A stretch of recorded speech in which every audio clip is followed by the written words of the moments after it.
가슴 성형의 보형물을 사용했다가 미국 엘러간사의 가슴 보형물에 의한 피기암 환자.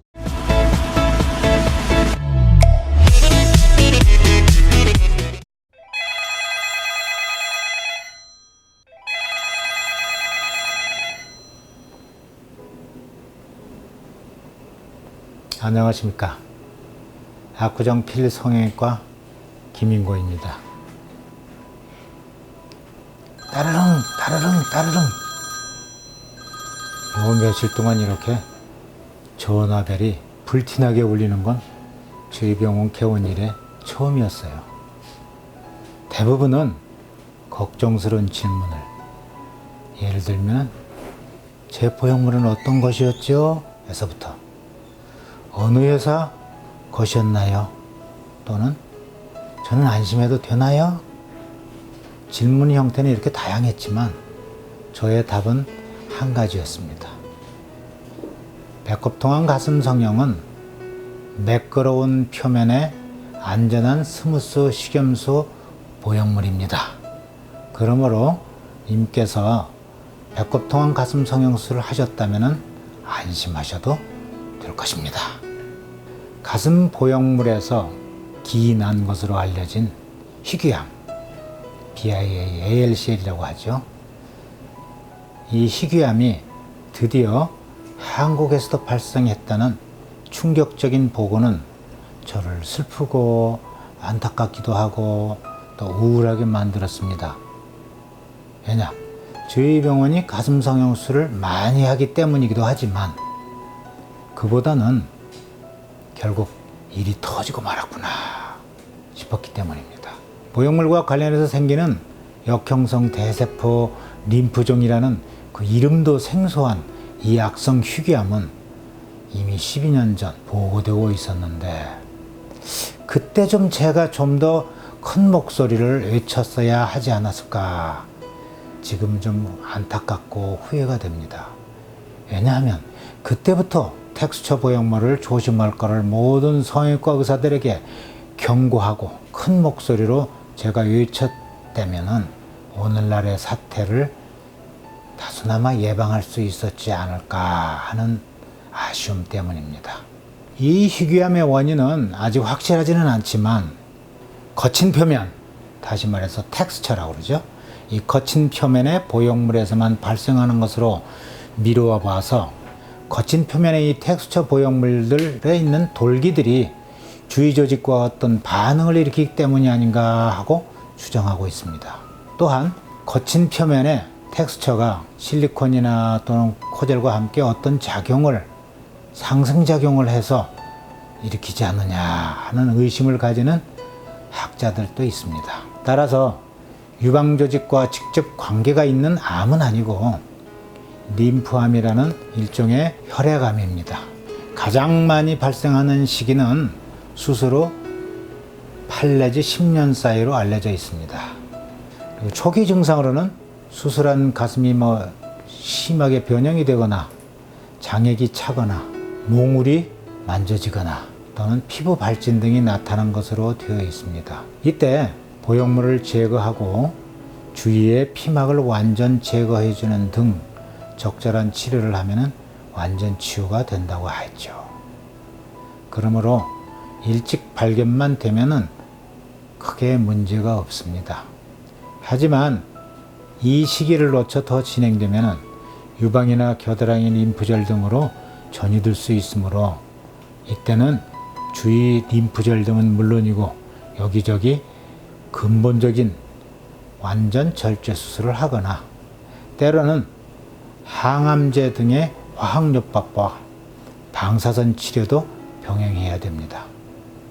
아름다운 가슴을 위해 수술을 했는데 오히려 암 걱정까지 해야 한다면 예쁜 가슴이 치러야 할 대가치고는 너무 크죠. 그러나 가슴 확대 수술을 했다 하여 모두 불안해하거나 염려하시지는 않으셨으면 합니다. 왜냐하면 첫째, 모든 보형물에서 이 암이 발생하지는 않는다는 점입니다. 이 역형성 대세포 림프종이라는 희귀암은 표면이 거친 텍스처 보형물을 사용했을 때만 발생하는 것으로 밝혀져 있습니다. 따라서 매끄러운 표면의 스무스 보형물과는 무관해요. 그러므로 스무스 보형물로 수술한 분은 걱정 안 하셔도 되겠습니다. 한국에서는 정확하지는 않지만 2000년대 초반까지는 거의 스무스 보형물을 사용하였고 2008, 9년도 무렵부터 최근까지 텍스처가 많이 사용되었습니다. 또한 텍스처 보형물 중에서도 특정 회사, 예를 들면 알러간사 제품에서 높은 발생률을 보이고 있어요. 이로 인해 지난 7월 25일자로 엘러간사의 모든 보형물이 전 세계적으로 리콜되기도 했던 것을 아실 것입니다. 둘째, 발병률이 낮은 편입니다. 최근 미국 식품의약국 FDA의 보고에 따르면 텍스처로 수술한 케이스 중 발생률이 많게는 대략 3000분의 1, 적게는 30,000분의 1이라고 합니다. 현재 보고되어 있는 발생 숫자는 정확하게 573명. 한국 보고를 더하면 574명이 되겠죠. 그중 33명이 사망한 것으로 되어 있습니다. 이렇게 확률이 낮은 편이므로 텍스처로 수술했다 하여도 아무런 증상이 없는데 미리 예방적으로 보형물 제거 수술을 받으실 필요는 없습니다.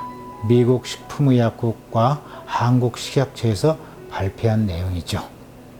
그만큼 이 희귀암이 드물기도 하려니와 만에 하나 발생한다 하더라도 적절한 제거로 완전하게 치유가 될 수 있으니까요. 다만 어떤 증상이 의심되면 즉각 검사를 받긴 해야 되겠죠. 그래도 불안하시다면, 그리고 지금의 아름다운 가슴을 꼭 유지하고 싶으시다면 어떻게 해야 할까요? 답은 간단합니다. 현재 텍스처 보형물을 제거하시고 피막 절제 수술을 완벽하게 하신 후 안전한 스무스 보형물로 교환하시면 안전하게 여전히 아름다운 가슴을 가지실 수 있습니다. 단 이런 수술을 하시려고 여기저기 소문난 병원 새로 찾아 헤매지 마시고 반드시 처음 수술하셨던 병원에서 하시는 것이 바람직합니다.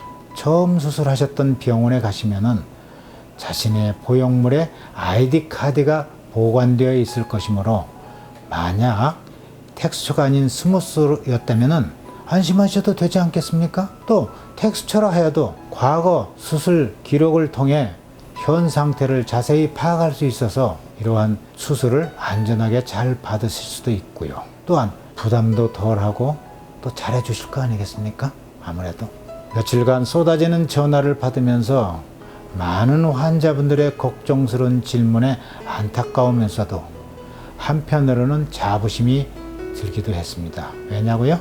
저는 오직 스무스 보형물만을 고집해왔기 때문입니다. 가장 안전한 걸로 안내하는 것이 의사의 가장 큰 책임이자 의무라는 것을 항상 생각을 했기 때문에, 그리고 또 그것이 저의 신조였기 때문에 안전한 스무스 보형물만을 여태까지 사용을 했기 때문입니다. 따라서 배꼽가슴 성형을 하신 저의 모든 수많은 환자분들 모두에게 텍스처로 인한 불안을 주지 않은 것만으로도 참 다행이고 저 자신 다소 위안이 됩니다. 다시 한번 말씀드릴게요. 저희 병원에서 수술하신 그동안 많은 배꼽 통한 가슴 수술하셨던 모든 분들 모두 안심하시기 바랍니다. 그리고 그 아름다워진 가슴으로 평생 행복을 누리시기 바랍니다. 끝으로 가슴 수술하신 모든 분들과 저희 성형외과 의사들 모두 건강하기를 바랍니다. 감사합니다. 김인권이었습니다.